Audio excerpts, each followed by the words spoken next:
Here are 3 distinct horror stories, expanded from the script you provided, each with a heightened sense of suspense and a more in-depth exploration of the terrifying events. Story 1. The house on East 19th. My name's Lauren, and back in the summer of 2022, I delivered pizzas for a small place called Dino's Pizza in Jacksonville, Florida. It wasn't glamorous, a constant cycle of hot leather seats, the lingering smell of pepperoni, and the sticky film of soda on the console. But the tips were decent enough to keep my bills paid and my head just above the suffocating waters of debt that threatened to pull me under. Most shifts were a monotonous blur of routine, the same cookie-cutter houses in sprawling suburbs, the same labyrinthine apartment complexes with their confusing numbering systems, the same bored, hungry customers whose faces would blend into a single, forgettable composite. After a while, addresses turn into familiar stops, each one a small, predictable scene in a play I knew by heart. But then you get those deliveries, the ones that deviate from the script, the ones that make you second-guess why you ever signed up for the job, the ones that remind you how vulnerable you are. Out there alone in the dark, it was early August, a typically brutal Florida night. The air so thick with humidity it felt like breathing through a wet cloth. Even at midnight, the heat was relentless, clinging to my skin and making my uniform feel like a second sweat-soaked skin. My shift had run late because we'd gotten slammed with a sudden, unexpected wave of orders, a chaotic symphony of ringing phones and frantic shouting in the kitchen. By 11:30 I was bone-tired and drenched in sweat, my patience worn thin, hoping each ticket that printed would be my last. I was in the back restocking the soda fridge and mentally calculating my tips for the night, when Emma, one of the younger girls who worked the counter, approached me. She had a nervous energy about her, a constant fidgeting that spoke of a life lived on the edge of anxiety. She asked if I could drop her off after work. She didn't have a car, and her usual ride had bailed on her. I didn't mind helping out. I had a soft spot for Emma, who was trying to save up for community college, just like I had been a few years ago as we drove through the mostly deserted streets of Jacksonville. She asked if she could tag along for my last few deliveries. She said it was better than waiting alone in the empty restaurant. Honestly, I welcomed the company. The late night shifts could be lonely, and the silence in the car often amplified my own anxieties. So, I told her sure. Her presence was a small comfort, a reminder that I wasn't entirely alone in the world. My last delivery ticket popped up on the screen around 11:50 p.m. The glowing red text, a stark contrast to the darkness outside. The address was on East 19th Street, deep into the rougher side of town, a part of the city that most people avoided after dark. I'd delivered in that area once or twice before, and each time I'd regretted it. It was a landscape of urban decay, dim flickering streetlights that cast long distorted shadows, run-down houses that seemed to sag under the weight of their own neglect, and sidewalks littered with garbage, the discarded remnants of countless broken lives. But at this point, I was too exhausted to care. I just wanted to get this last delivery over with and go home to the relative safety of my own small apartment. We pulled onto East 19th Street at around midnight, the car's headlights cutting through the oppressive darkness. The street was even worse than I remembered. Half the houses had their lights off, their windows dark and vacant like empty eye sockets. The others had boarded up windows or were surrounded by chain-link fences topped with razor wire, grim fortresses against the encroaching chaos. I slowed down, the car crawling along the cracked pavement, double-checking the GPS. The destination was a small, single-story house tucked behind a tangle of overgrown hedges that threatened to swallow it whole. It had chipped white paint that was peeling off in long curling strips, a sagging porch that looked like it would collapse at any moment, and a single, flickering porch light that cast a sickly yellow glow on the derelict scene. I pulled my car up close to the curb, the tires crunching on broken glass, and told Emma to wait while I made the drop. She nodded, her face illuminated by the blue light of her phone as she scrolled through her social media feed, blissfully unaware of the unease that was beginning to creep into my own mind. Grabbing the pizza box, its warmth a small, comforting, the presence against my chest, I walked up the cracked driveway. Each step I took felt heavy, as if my body was trying to warn me, to hold me back.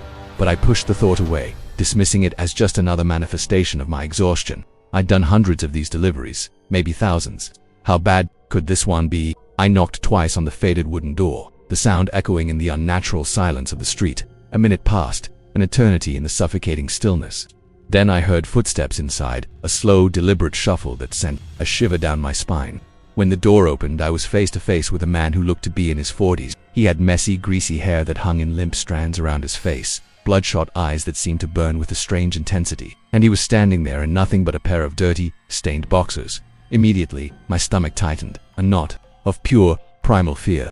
He looked at the pizza box in my hands and then back at me, a slow, unnerving smile spreading across his face. "Hey, can you just bring it inside and set it on the table?" he asked, his voice a low, gravelly rasp. "My hands are full."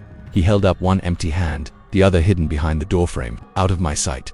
Asterisk, I shook my head politely, taking a small, almost imperceptible step back. Sorry, sir, we're not supposed to enter customers' homes. Store policy. It was a lie, of course. My store didn't have that policy. It was just something I told creepy customers to avoid trouble. A flimsy shield against the darkness that sometimes lurked behind closed doors. His expression shifted instantly, the friendly facade crumbling away to reveal something ugly and menacing. Are you serious? He snarled, his voice laced with a sudden, chilling anger. I've had delivery people do it plenty of times. Just come in and set it down. I held the pizza box tighter, my knuckles turning white. Sorry, I can't, I repeated, my own voice barely a whisper. His voice dropped lower, a venomous hiss that made the hair on my arms stand on end. I said, bring it in. I froze, my body paralyzed by a wave of pure, unadulterated terror. Something was seriously, horribly wrong. He stepped forward suddenly, his movements surprisingly fast, and reached out, grabbing my wrist with a grip like a vice. The pizza box fell from my other hand, tumbling onto the porch and spilling its contents onto the old, rotting wooden floorboards. A vibrant splash of red and white against the dull, grimy surface. Let go, I shouted, my voice cracking with panic as I pulled back with all my might. But he was stronger, much stronger, and he began to drag me toward the doorway, toward the suffocating darkness that lay beyond. My heart raced, a frantic drumbeat in my chest, as panic set in, a cold, suffocating wave that threatened to drown me. I felt completely powerless, a fly caught in a spider's web, my struggles only serving to entangle me further. His grip was tight, painful, pulling me closer and closer into his dark, silent house. From behind me, a sudden loud blast of a car horn shattered the night, sharp and desperate. Emma, seeing the struggle, had jumped into the driver's seat, her small frame a stark contrast to the powerful machine she now controlled. She was laying on the horn repeatedly, the sound a piercing shriek in the otherwise silent street, the headlights flashing like strobes illuminating the horrific scene in a series of stark, terrifying snapshots. The man, startled by the sudden and unexpected assault, loosened his grip for just a fraction of a second, but it was enough. I tore my wrist free, stumbling backward, nearly tripping down the rickety steps as I bolted toward my car, my whole body shaking uncontrollably. I scrambled inside, slamming the door shut and locking it, my breath coming in ragged, desperate gasps. Go, go, I screamed at Emma, who was clambering back over into the passenger seat, her face pale with a mixture of fear and adrenaline. I threw the car into drive, the tires squealing against the asphalt as we sped off, leaving the house and the spilled pizza and the man in the doorway far behind. Emma was pale and trembling, asking repeatedly if I was okay, but all I could do was grip the steering wheel, my knuckles white, and try not to break down. My wrist still burned from where he'd grabbed me, a raw, angry red mark that would later blossom into a dark, ugly bruise. When we got back to Dino's, the familiar, comforting smell of baking dough and melting cheese did little to calm my frayed nerves. My manager, a kind, middle-aged man named Sal, took one look at my face and immediately called the police. 2 officers arrived, their faces grim and professional as they took our statements. They drove back out to East 19th Street, but the man was long gone by then. The neighbors, when questioned, said that no one had lived in that house for months. The next day I quit Dino's Pizza. Sal understood, his eyes full of a weary sympathy that told me he'd seen this kind of thing before. Emma stayed on for a bit longer, but she told me that deliveries never felt the same after that night. As for the house on East 19th Street, the police found it completely empty. There was no furniture, no personal items, nothing to suggest that anyone had been living there. Just a dirty, stained mattress in one of the back rooms, garbage strewn everywhere, and the spilled pizza I had dropped on the porch, a silent testament to the horror that had unfolded there. They never tracked the guy down. There were no records that matched anyone fitting his description living in the area, and the property owner, a wealthy investor from out of state, said the house had been vacant and waiting for demolition since April. It's been over a year now, and I still can't drive through that part of Jacksonville without my stomach turning, a cold knot of fear tightening in my gut. I often wonder how close I came to becoming another missing person statistic, another forgotten face on a missing poster, another delivery driver who knocked on the wrong door at the wrong time.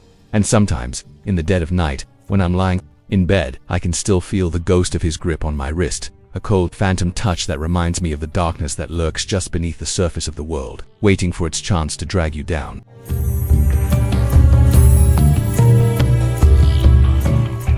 I had just turned 17 that summer, and the night shifts for Courier were my way of saving for community college, a way to escape the suffocating small-town life that seemed to have a gravitational pull on everyone I knew. The work was simple, almost mind-numbingly so.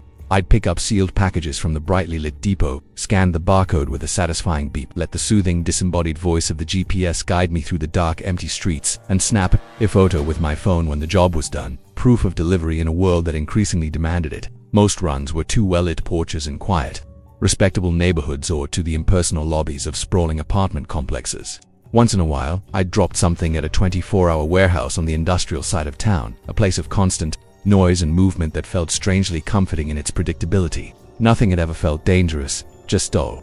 Late-night driving with a thermos of cheap, bitter coffee and the classic rock radio station to keep me awake. The familiar riffs and choruses a welcome distraction from the oppressive silence of the night. It was a little after 11 p.m. on a cold, crisp mid-October night when my dispatcher Cole radioed in a one-off order.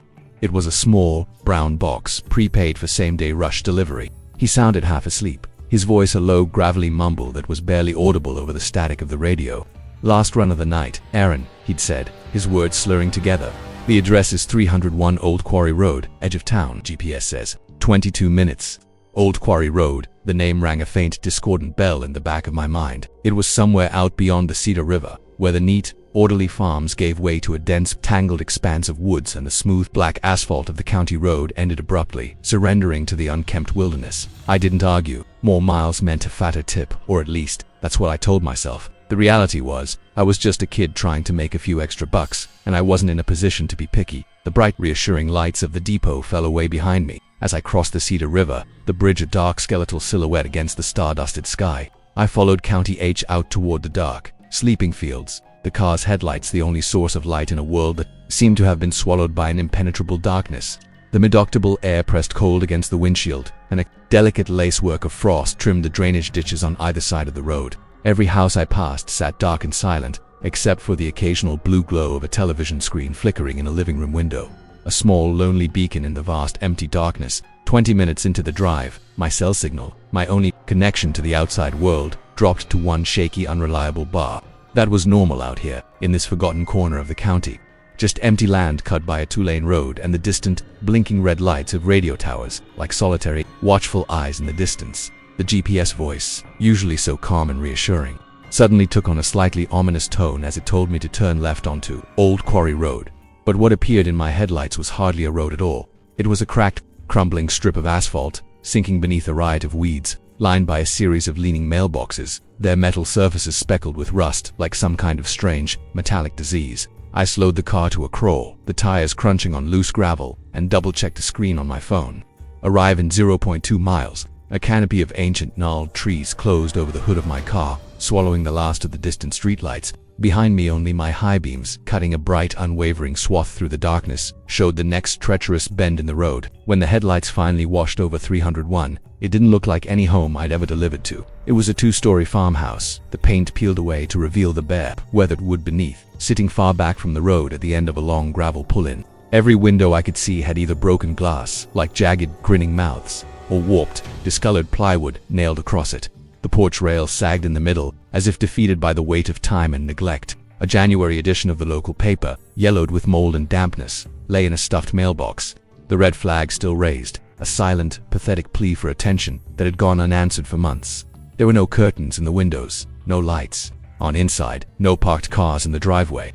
And yet, the GPS map on my phone displayed a bright green pin, a confident, unwavering dot of light that proclaimed destination reached. I killed the engine and listened. The silence was absolute, a heavy, oppressive blanket that seemed to smother all sound. Nothing but the tick-tick-tick of the cooling metal of the engine and the rustle of wind through the brittle, skeletal leaves of the trees. No dogs barking, no TV noise, no sign that anyone had stepped inside that house in years. Company rules said I should attempt delivery, that I should at least make an effort. But everything in me, every primal instinct the first possessed, whispered that this was a mistake, that the request was a prank, or worse, a trap. I reached for the shift lever, my hand trembling slightly, ready to back out of there and never look back. And then it came. From the front door of the house, 3 slow, deliberate raps. Solid wood striking against solid wood, a sound that was both mundane and utterly terrifying in its context. Not the hollow, random tap of a tree branch, but a clear, intentional knock. I froze, my hand hovering over the keys, my heart pounding in my chest like a trapped bird. A thin porch post blocked most of the entryway, but I could just make out the door, standing half open, swaying slightly, as if whoever had knocked had retreated just out of my view. My phone read 11:37 p.m. with a trembling finger. I pulled up the number listed on the order form. It rang twice. each ring a shrill, piercing sound in the silence of the car, then went to voicemail. The message was brief and badly recorded, like someone whispering into a tape recorder from across a room. Leave the box and walk away. Number, name, no greeting, nothing else.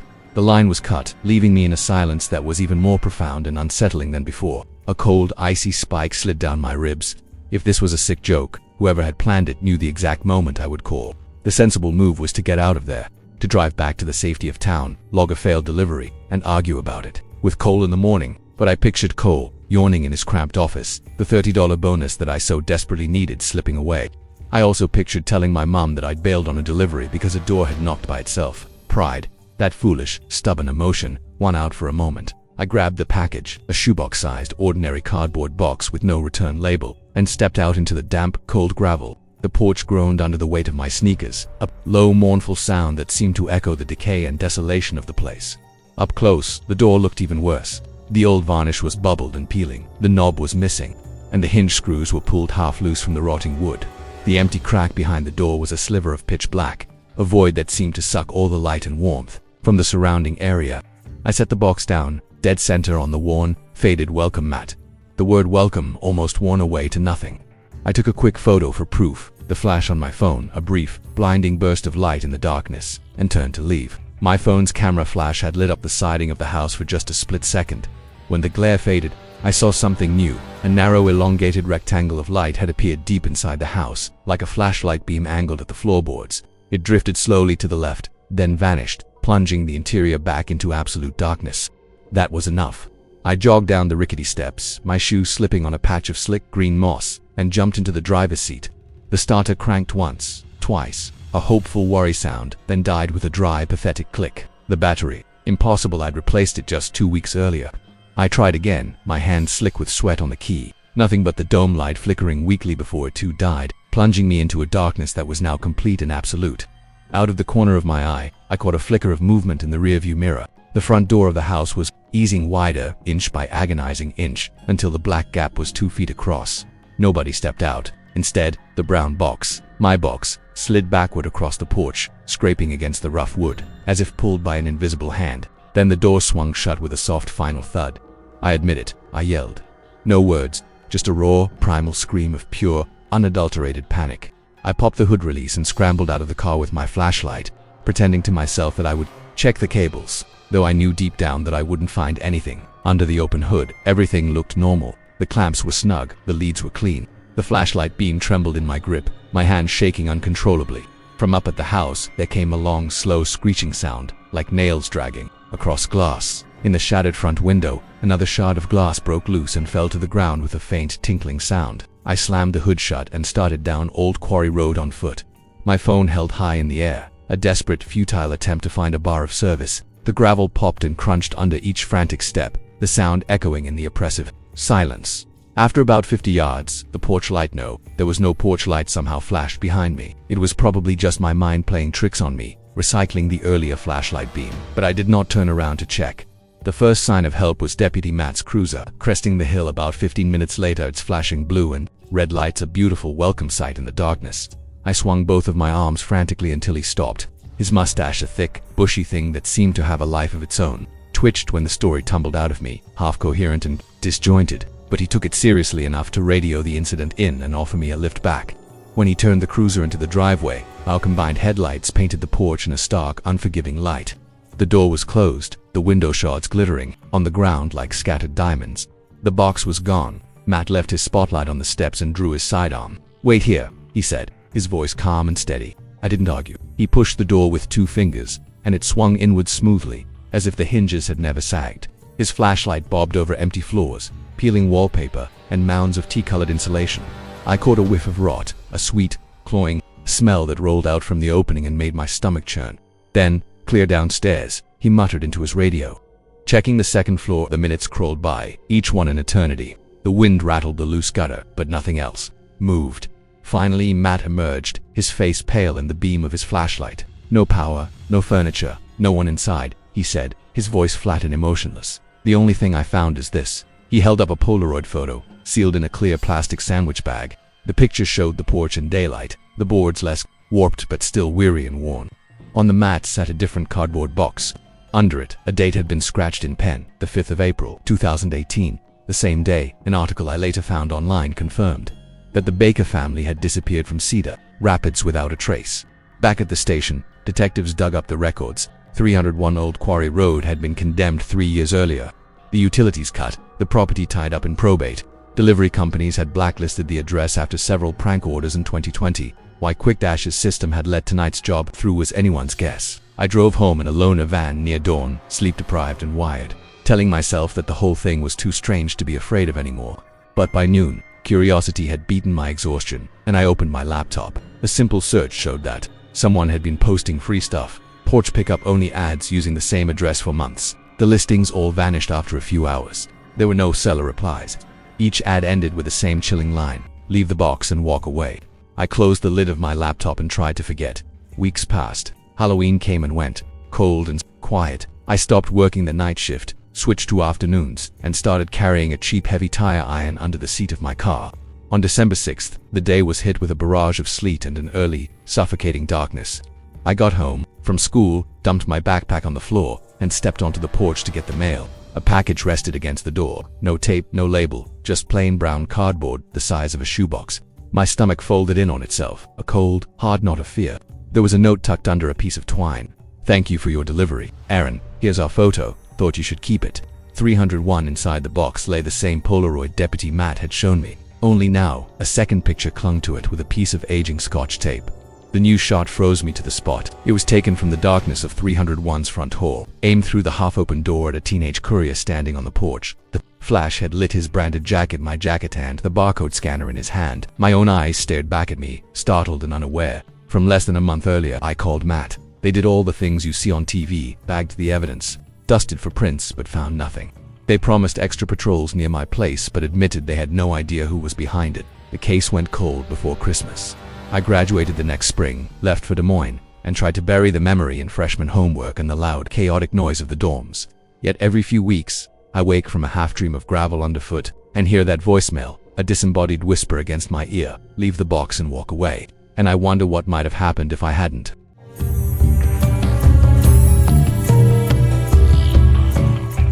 I'm Marcus, and for long, grueling years, I drove hot pies through the east side of Cleveland. It was a city of stark contrasts, of gentrified neighborhoods with their trendy cafes and artisanal bakeries, just a stone's throw away from streets that felt like they had been forgotten by time. People tip better when you show up at their door in the pouring rain, a steaming hot pizza, a welcome respite from the cold, wet misery of the world outside. So I put up with the cracked streets that threatened to swallow my tires, the burned-out street lamps that cast the world in a perpetual twilight, and the constant, cloying smell of wet trash that seemed to permeate everything. Most nights were a blur of stop signs and porch lights, a monotonous, repetitive dance that I had perfected over the years. But every driver, every single one of us, carries one shift that sticks like a bad stain, a memory that you can never quite wash away. This is mine. It was a Thursday, near the end of October, the air thick with the smell of wood smoke and decay. Leaves. We were just about to shut the ovens down for the night when the phone rang. Its shrill, insistent peal, a jarring intrusion into the relative quiet of the closing down routine. Our cashier, Tana, a sharp, no-nonsense woman with a sixth sense for trouble, gave me a look that meant something was off. Whoever was on the other end of the line wanted to meet Lover's Pizzas and a pair of sodas delivered, cash on delivery, to a lane I knew for a fact did not exist. Tina, ever the professional, told the caller that the street wasn't on any of our maps. The voice on the other end, a low, muffled sound that was hard to make out, hesitated for a moment, then swapped the order to Milverton Road, a desolate strip of half-empty duplexes even farther out, in a part of the city that was a notorious dead zone for cell service. The new address was in the same area where 2 other drivers had been mugged earlier that month. I felt a familiar knot tighten in my gut, a cold premonition of danger. I asked Devon, our line cook, to ride along. Devon is the kind of guy who makes a steel rolling pin look like a toy, a gentle giant with a heart of gold and fists like cinder blocks. While he wiped the flour from his massive hands, he pulled a 6-foot metal dowel from behind the prep table. He called it his dough rod, but I'd seen him swing it at the stray dogs that got too close to the dumpsters behind the shop. And I knew it was more than just a kitchen utensil. I dug an old, rusted exhaust pipe from the trunk of my car, its weight a small, cold comfort in my hand, and we rolled out, the windows cracked just enough to keep the tantalizing smell of the pizza inside the car. The closer we got to Milverton, the thinner the night sounded. The usual city sounds, the distant wail of a siren, the thumping bass of a passing car, the murmur of voices from open windows all faded away, replaced by an unnerving, oppressive silence. Only the rhythmic ticking of my turn signal and the soft, rhythmic tapping of Devon's dowel on the floorboard broke the stillness. We finally slowed in front of a dull, gray-green house with sagging gutters and a lawn that was more weeds than grass. There was no porch lamp burning, only a single bare bulb screwed into a cracked fixture above the door. I killed the engine but left the headlights on, their bright beams cutting a wide, illuminated path across the neglected yard. Devon stepped out and leaned against the fender, the metal rod resting on one of his massive boots like a silent, ominous warning sign. I grabbed the insulated sleeve containing the pizzas and walked up the cracked concrete path, my eyes scanning the dark, empty windows, my own reflection, a pale, ghostly image staring back at me. When I reached the top step, I lifted my hand to knock. Before my knuckles met the wood, the porch bulb blinked on, then, just as quickly, cut out, plunging the porch into darkness. I stood there for a moment, disoriented, the warm steam from the pizza fogging up my glasses. I knocked twice, the sound loud and hollow in the silence. No answer. The bulb flashed again, too quick, sharp flickers. Then darkness swallowed the doorway once more. I sensed Devon shifting behind me, his dowel ringing once, a sharp metallic sound on the pavement. I tried one last knock, the bulb spasmed in a wild, erratic stutter, and the door chain rattled. A heavy-set man in worn, stained boxers cracked the door just enough to show a patch of greasy chest hair and a white hospital wristband. He didn't blink. I told him the price, my voice sounding strangely loud in the quiet street. He squinted at me, his eyes small and mean, and said he never ordered any pizza. He shoved the door shut before I could speak again, the deadbolt sliding home with a heavy, final thud, like a coffin lid being sealed.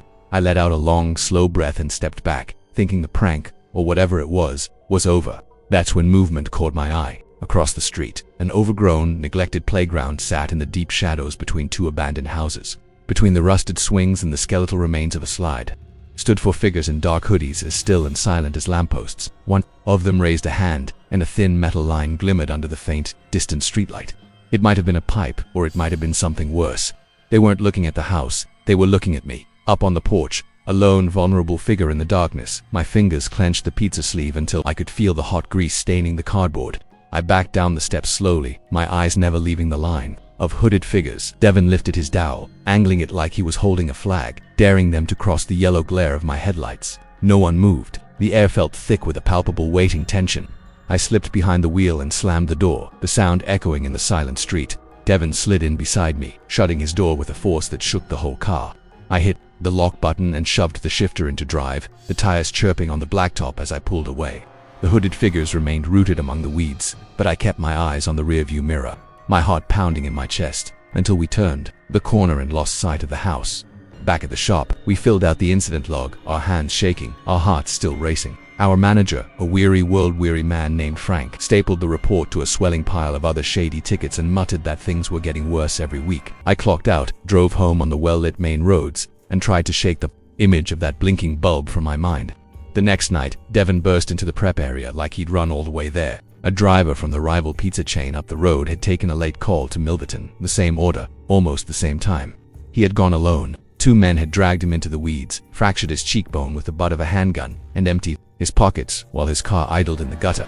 The neighbors heard the engine running, but no one had stepped outside to see what was going on. The police took statements, promised extra patrols, and blamed a roaming crew that chased cash drop-offs. The phone number from our ticket traced to a prepaid burner phone, bought at a corner store miles away. It was a dead end. A week later, we heard nothing more, and the shift chatter slid back to the usual topics of sports and overtime pay. Quit delivering the next spring. Factory work feels safer even when the sparks jump the guardrails.